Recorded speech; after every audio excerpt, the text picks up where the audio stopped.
I slept with my wife's best friend, but my wife already knew. My name is Mark. I'm 33 years old, male, and I live in a small, oddly shaped apartment in Chicago with my wife Sarah. What I have to confess isn't easy. It's messy, it's complicated, and it involves the two women I care about most in the world. I slept with my wife's best friend, and I think she liked it. That was just the beginning, because it turned into something I could never have imagined.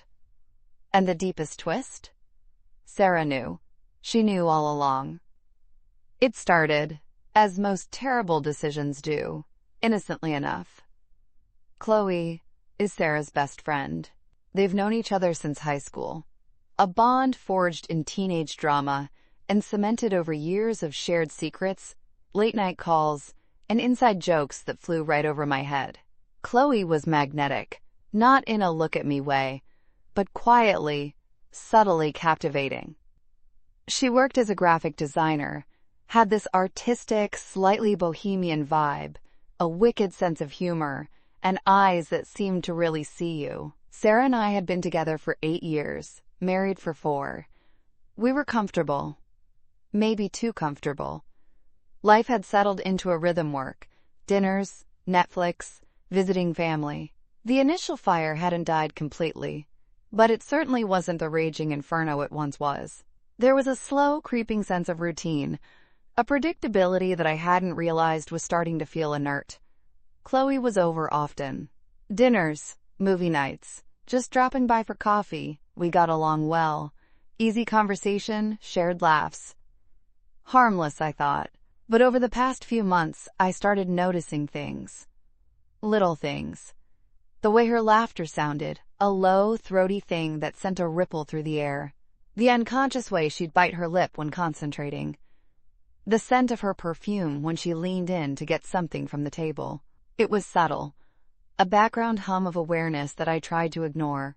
The night it happened, Sarah had a last-minute work emergency. A massive project deadline shifted, and she had to pull an all-nighter at the office. Chloe had already arrived for our planned movie night. Sarah was apologetic, clearly frustrated, but insistent that Chloe and I still have dinner. "Just order takeout, watch the movie we planned," she'd said, kissing me goodbye with a distracted peck. Keep Chloe company. So, it was just the two of us. The apartment, which usually felt cozy with Sarah, suddenly felt charged. We ordered Thai food, opened a bottle of wine. Sarah had chilling. The movie played. Some indie drama. But neither of us were really watching it. The conversation drifted, becoming more personal than usual. We talked about our dreams, our regrets, the quiet anxieties that hum beneath the surface of adult life. The wine was flowing, the light was low, cast mostly by the screen. I remember a moment, a particular line in the movie, and we both laughed at the same time. Our eyes met, and something shifted. The air thickened. There was this current, a palpable pull that hadn't been there before, or maybe I had just been too afraid to acknowledge it. She was sitting on the other end of the sofa. I was acutely aware of the space between us, of the slight movement of her leg under the blanket. My heart started to beat a little faster. It felt ridiculous. She was Sarah's best friend. This was completely off-limits, a line that should be invisible, unbreakable, but the line felt permeable, blurry. Maybe it was the wine. Maybe it was the lack of my wife's presence. Maybe it was the confession of vulnerability we had just shared. She turned fully towards me, her dark eyes catching the faint light from the screen. "This is nice," she said softly. Not just the evening I felt. The moment. The charged quiet. "Yeah," I managed, my voice a little rougher than usual. "Yeah, it is." We just looked at each other for what felt like a long time. The noise of the movie faded away. My gaze dropped to her mouth. Her lips were slightly parted. My chest tightened. Every instinct screamed stop, danger, wrong. But another part, a primal, aching part that had been dormant for longer than I realized, surged forward.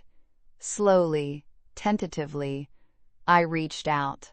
My hand hovered between us for a second, trembling slightly. She didn't pull away. She didn't move. I let my fingers brush against her cheek. Her skin felt warm, incredibly soft.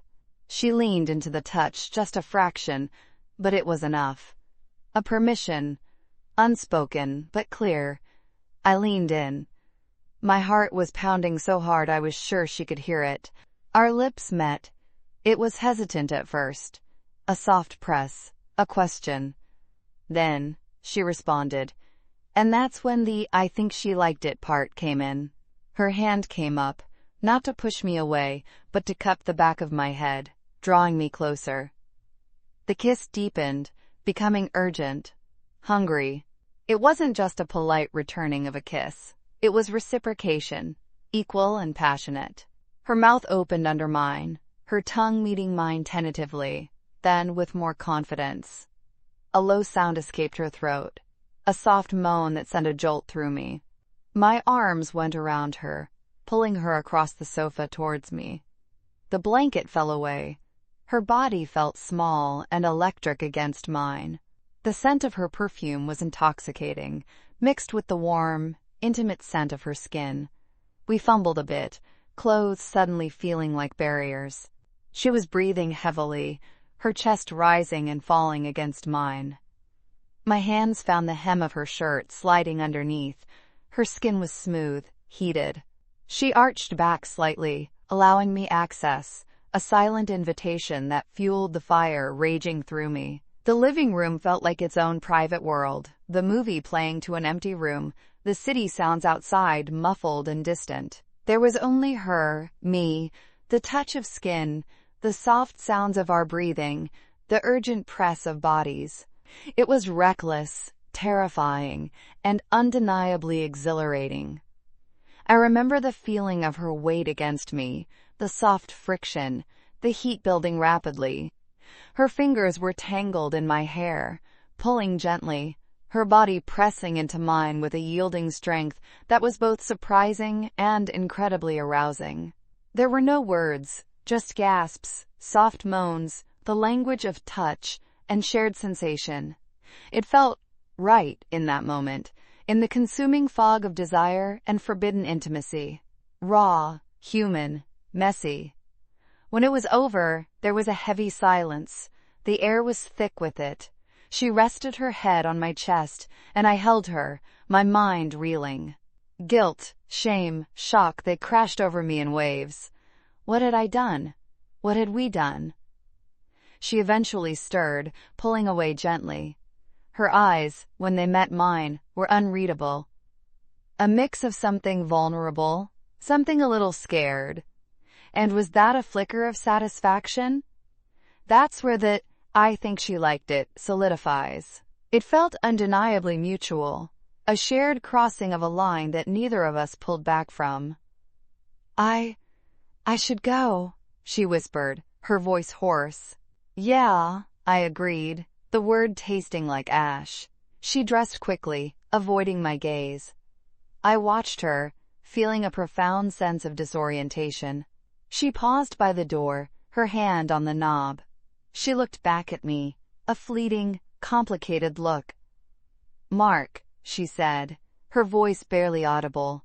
Then, she just turned and left. The moment the door clicked shut, the full weight of my actions hit me. I had betrayed Sarah, my wife, with her best friend. A wave of self-loathing washed over me. How could I face her? How could I keep this secret? It felt impossible, a physical weight in my chest. The next few days were torture. Every time Sarah mentioned Chloe, I flinched internally. Every time Chloe's name came up in conversation between them over the phone, my stomach plummeted. Chloe was normal. She was polite, friendly, exactly as she always was to me. Maybe just a tiny bit more reserved when Sarah wasn't around. There was an unspoken understanding, a shared secret between us that felt both heavy and strangely connecting in its illicit nature. I was a wreck. Guilt was eating me alive. I was convinced Sarah would see it, smell it on me, read it in my eyes. I was expecting a confrontation, tears, anger, the end of everything. I deserved it. It came, but not in the way I expected. A week later, on a quiet Saturday evening, Sarah suggested we talk. Not, "We need to talk," the dreaded phrase, but a soft, "Hey, can we just sit down and chat for a bit?" We sat on the sofa, the same one where I had kissed Chloe. My palms were sweating. This was it. She knew. Chloe had told her. Sarah took my hand. Her expression was calm, centered, which was terrifying. She wasn't crying. She wasn't yelling. She just looked, knowing. "Mark," she started, her voice quiet. "I know about you and Chloe." My blood ran cold. I couldn't breathe. My mind raced how. How did she find out? Did Chloe tell her? Did she guess? Had I been that obvious? "Sarah, I don't know what you're talking about." I stammered, a pathetic, futile denial. She squeezed my hand gently. "Don't," she said softly. "Please, don't lie. It only makes it harder." She paused, her gaze steady. "I know. About the other night, after I left for work." I swallowed hard. The air felt thin. "How?" I whispered, the word raw. She smiled, a small, sad, incredibly complex smile. "Chloe told me," she said. My world tilted. Chloe told her? Why? When? Before I could form the question, she continued. "She didn't tell me right away. She was conflicted, scared.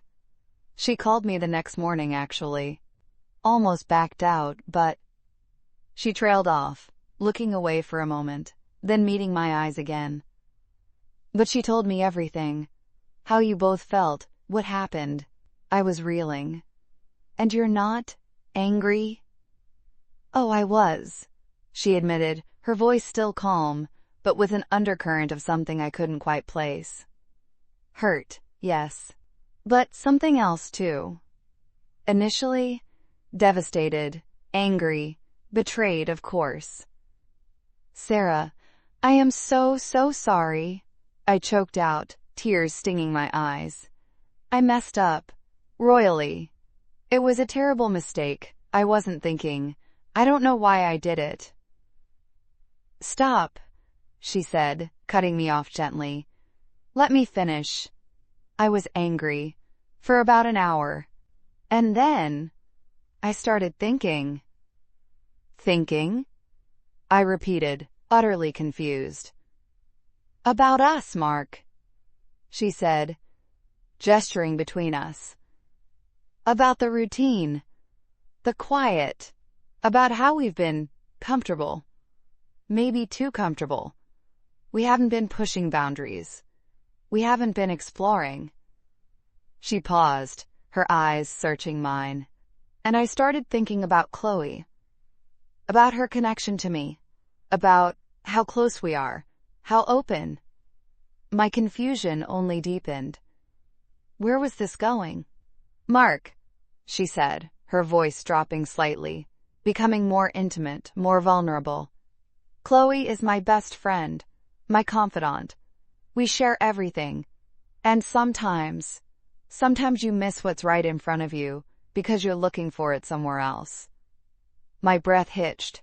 Was she implying? No, it couldn't be. She leaned closer.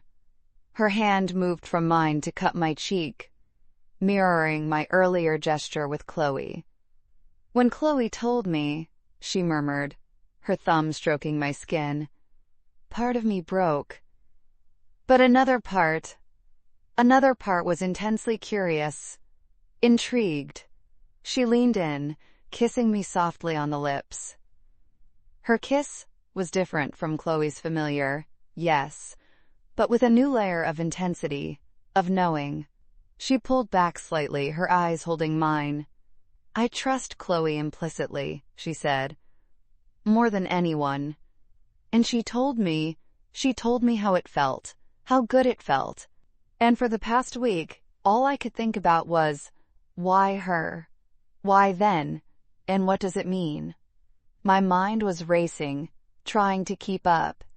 Then she dropped the bomb. Chloe and we've talked. A lot. Since she told me. She took a deep breath. We talked about us, about our friendship, about what happened with you. She leaned back, looking from me to the space beside me. And we talked about possibilities, about exploring things, together. My jaw went slack. It was landing.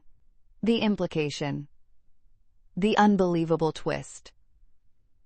I wasn't just angry, Mark, she said, a new light entering her eyes. A dangerous, exciting spark I hadn't seen in years. I was turned on by the thought of you and her, by the boundary being broken, by the secret. She paused, then said, her voice low and suggestive, and now the secret's out, to me. She reached out, not for my hand this time, but placed it palm down on the cushion beside her. She met my gaze again, her expression serious, but with that spark burning brighter. She's coming over tonight, Sarah said softly. We agreed we needed to talk, the three of us, face to face. My heart hammered against my ribs again, but this time it wasn't purely guilt. It was anticipation, and fear, and an undeniable surge of arousal. Chloe arrived an hour later. The atmosphere was thick with unspoken things. We sat on the sofa, awkwardly at first. Sarah, however, was the anchor. She guided the conversation slowly, gently, laying out her feelings, her understanding, her unexpected reaction. Chloe was quieter than usual, her gaze often downcast, but she confirmed everything Sarah said, adding her own feelings of confusion, guilt, and a strange, undeniable pull towards the situation. Then, the conversation shifted again.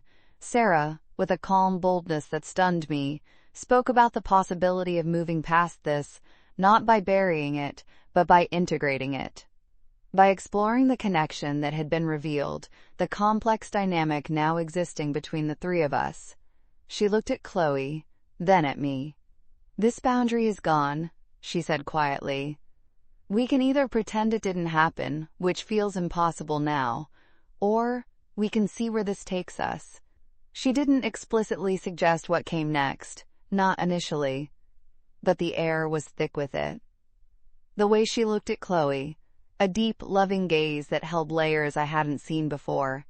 The way she then looked at me, a look that was both questioning and intensely desiring. My mind was reeling, but my body was responding in a way that mirrored that first night, but amplified by the surreal reality of the situation. Chloe seemed hesitant, nervous, but she didn't object. In fact, as Sarah spoke, a similar spark began to flicker in Chloe's eyes, a reflection of Sarah's own daring curiosity. It wasn't a sudden dramatic plunge. It was a slow, deliberate wading into unfamiliar, thrilling waters. Sarah shifted closer to me on the sofa. Her hand found mine again, but this time, her fingers tangled intimately. She leaned her head on my shoulder, her body pressing warm against mine. Then, she reached out with her other hand and took Chloe's hand as well. We were linked. All three of us. The next steps were guided by Sarah, a silent choreography of touch and closeness. She leaned over to kiss Chloe, a lingering, affectionate kiss that was clearly born of a deep bond. Then, she straightened and kissed me, drawing the two experiences together in my mind, linking them. The awkwardness began to melt away, replaced by a shared current of vulnerability and desire. Sarah was in control, leading us gently into the unknown. She leaned back, pulling Chloe with her until we were all tangled together on the sofa. The conversation faded into soft murmurs, then breaths, then silence, save for the sounds of touch. It was different from my encounter with Chloe alone. That had been furtive, guilty, purely driven by forbidden lust and opportunity. This was shared, known. It had,